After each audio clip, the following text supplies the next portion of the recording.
Hello বন্ধুরা, কেমন আছো সবাই? আশা করি সবাই ভালোই আছো। তো দিনটা ছিল 1 জানুয়ারি।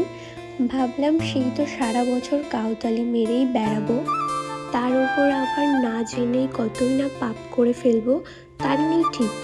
তাই ভাবলাম বছরের শুরুটা মায়ের দর্শন করেই স্টার্ট করি।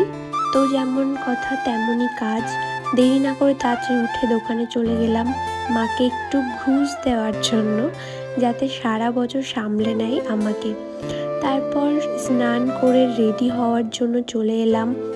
ভাবলাম শাড়ি পরেই যাই, যতই হোক মেয়ে মানুষ, কোথাও যাব আর সেজে গুজে যাবো না, এটা কখনো হতে পারে? এদিকে রেডি হচ্ছি আর ওইদিকে মা চিল্লানি দেয়, কখন বেরাবি, দেরি হয়ে মায়ের চিল্লানি শোনার পর যাই হোক করে রেডি হয়ে বেরিয়ে পড়লাম পুজো দেওয়ার জন্য। আর কোথাও যাওয়ার সময় সব জায়গায় আমারই লেট হয়ে যায়। এদিকে আমি যাচ্ছি আর ওইদিকে বারবার সবাই কল করছে, কোথায় আছিস? আর তার উপর আমি মন্দিরে যেতে পারিনি, আর আমার হিংসুটে বরের কল চলে এসেছে। ওনাকে আবার দেখাতে হলো আমি কি করছি, আমার আশেপাশে কোনো ছেলে আছে কি না। তারপর ওনার ফোন রেখে আবার একটু মনের মধ্যে ভক্তি এনে মায়ের কাছে চলে গেলাম। গিয়ে তো দেখি লোকও খানিক এসেছে।